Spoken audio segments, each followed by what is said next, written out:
This energy of this younger woman is like almost insistent in the way this is coming through. There's an acknowledgement. I'm seeing a symbol of putting lipstick on a mirror, this is strange. It's a message in lipstick is the way this comes through, and it's a symbol, but it's coming through to kind of help convey this individual's personality. But I'm referencing to literally lipstick on a mirror. You know, there's no way that he would have known that. Kind of blew me away that he knew. I don't know what this is, but I'm seeing an image basically of like a big hat. And I need to highlight like this big old, like it's almost like a silly, how do we put this? It's a hat that we would wear almost like, this seems like in a special event, but they're very ornate in the way this comes across. It seems to have some form of a significance in a sentimental way. There is a sentimental significance on the month of May that I need to bring up. There's also a reference to Kentucky that I need to bring up as well, strangely. But I'm having to joke with you about Kentucky for some reason. I don't know, it's a state. I'm not sure why it's coming through in a funny way, but there's an acknowledgement of Kentucky, and I'm seeing that. Well, you've kind of hit a few different things. It's, one was lipstick on a mirror, which is something that I used to always do. We used to write messages back and forth. Right. And I met my daughter's mother in the month of May. Right. In Kentucky. Nice. With a crazy hat on, like you mentioned, at the Kentucky Derby. Ah, that's the thing. In all honesty, I was really trying to throw Tyler off because I didn't really want to bring up Anna Nicole, and I didn't want to talk about it at first, and I wanted to see if he actually went there, but he was getting so much talk about Anna Nicole, not knowing it was her, and it was hard for me to even keep up. But it was so spot on in so many ways, and like the lipstick on the mirror, you know, some of the things that he talked about, no one really would know.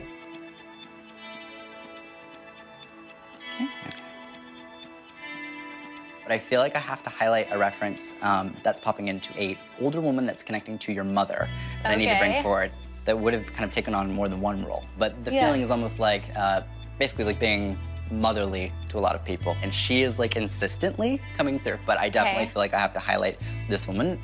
I have to joke about teaching the piano. There's a reference to teaching the piano. Okay. But I have to acknowledge the sentimental value of a piano being passed down, of like, where did the piano go? But I need to bring a piano. So that, they sometimes will refer to memories, but it's coming through from your grandmother and your grandfather's side, on your mom's side. It would be the piano connection. Oh, so, okay, yeah. Yeah. There is an organ. It's not a piano, but they're same thing. And so that's a family heirloom that could apply to that for sure. Nice. Okay. And that would be for sure on mom's side. Okay, cool. And that's my way of making more of a direct connection to one person. Yeah. So I feel like I'm connecting to your grandmother. What was her name? So her name is Barbara. Barbara Ann. She's actually having me talk about the past 5 years for you. I needed to mention this. I reference to an awareness of career, and I have to talk about this. Okay. And I immediately get a feeling of pride, but at the same time, there's also this acknowledgement of either a tribute or some form of a sentimental, performance-oriented thing. Okay. But she feels like she's in on this in the way this comes across. That's cool. So there's a song called This Town, and it's on the last record that I made. So I kind of wanted, in the beginning of the song, to kind of evoke this front porch feel, a gritty, just a moment, a story, just to kind of like lead into the song. And I was going through my voice notes one day, because I just record things all the time, and I came across this story that I had completely forgotten about. One night sitting at my parents' house, and it was me and my mom and dad and my sister and Meemaw. So she was telling us these stories, and I thought, I need to record this. So I hit record and just secretly just, you know, recorded it by my side. And so she's like right there in the album, like telling this hilarious, weird redneck story that, you know, just kind of like lives on in the music. So that's pretty cool. Wow, that's awesome. It's so special to be able to carry her legacy with you in your music. Yeah, like and people who have never met her are hearing her voice, you know? It's just strange, but it's really cool. She was really funny, and she didn't really care, I feel like, what other people thought. She just kind of did what she wanted to do. And I'm sad that I didn't get more time with her, but this tribute to her, that really, this is a very specific thing, and she never got to hear it, so it's just cool. So I'll definitely, I won't forget that.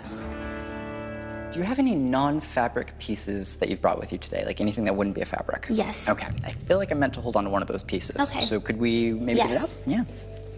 I'll give it to you this way. Oh, perfect. Thank you. Perfect. Yeah. Okay. All right.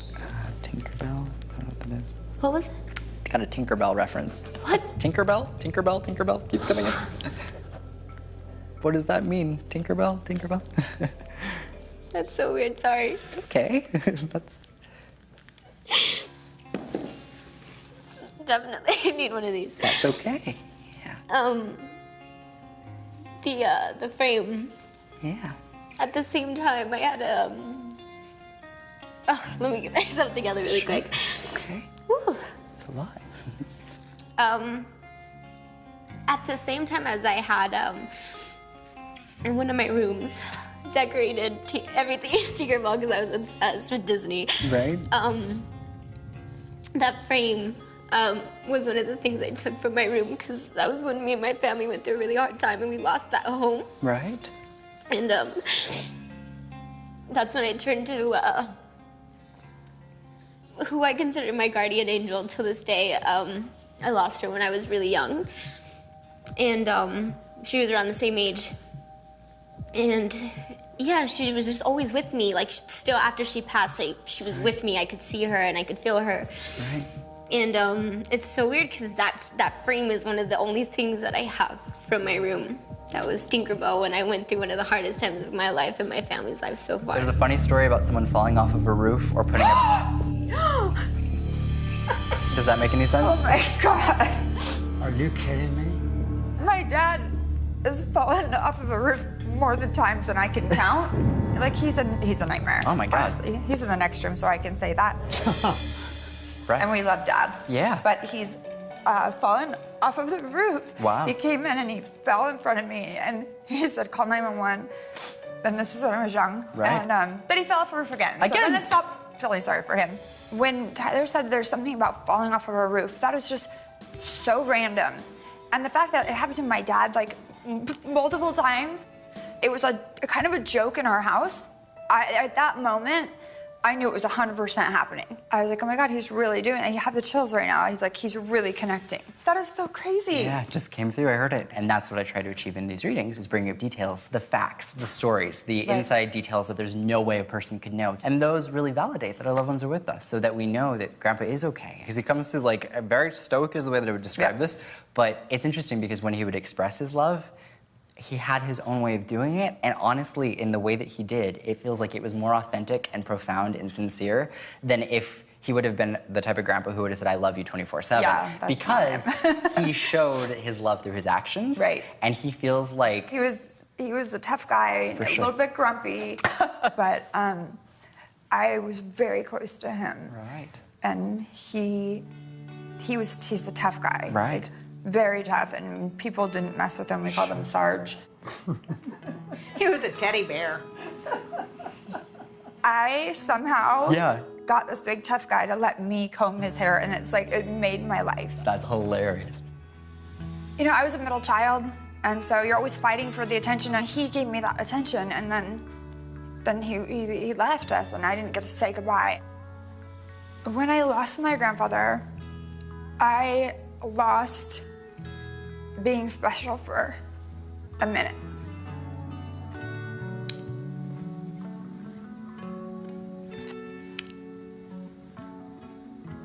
That your grandpa is completely at peace. And that though he passed abruptly, and no doubt, you know, he would have preferably passed away in a different way, he has peace and he has closure, and he knows that nothing else could have been done differently.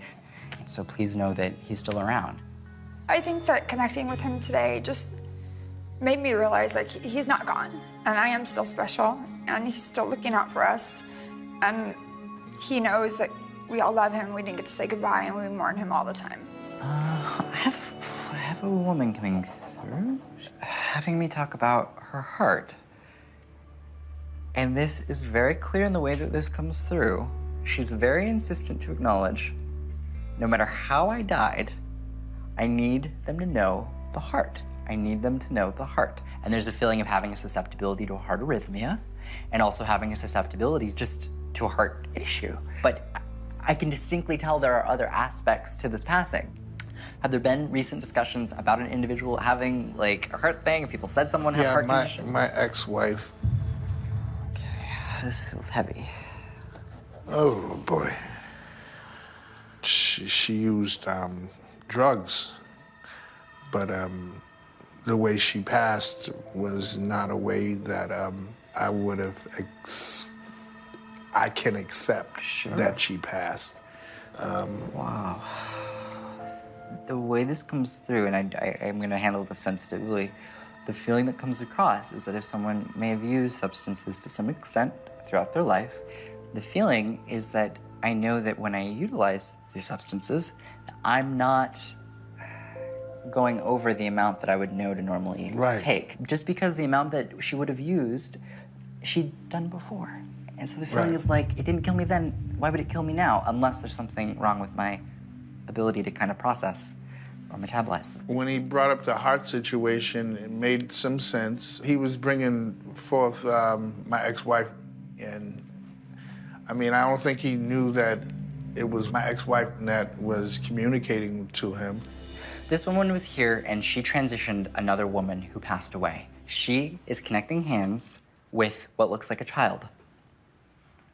And she's coming through, and she wants everybody to know that she helped her little girl when her little girl transitioned, and it doesn't. My ex-wife and my daughter. Oh, God, okay. She's having me refer to a reference of remarriage. She's having me acknowledge a thumbs up, which references to getting married and being approving of the person we're with. And I feel like this would be her way of acknowledging this sense of happiness that you've been able to move on.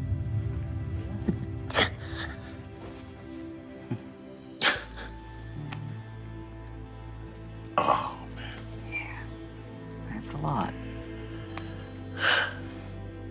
You're amazing. Oh, you're so sweet. Thank you. I mean, they are connected to you by the love that you have for them and that they have for you. Oh. My ex-wife was Whitney Houston. I gathered after seeing that picture. Oh, really? Yes, absolutely. Yes. Okay. Whitney Houston. Yeah. Right. I didn't realize that the person I was bringing through was Bobby Christina Brown and Whitney Houston. I'm in complete shock. Wow. Yeah, Whitney Houston Brown. Right? For me, it's not like the Sixth Sense, so I don't see these people's faces oftentimes. I just kind of communicate the message. To me, they're just a soul. It's very humanizing, and I think actually a really beautiful thing that when they come through, she doesn't come through as Whitney Houston. She comes through as your former wife, and so much more than just what people thought of her as.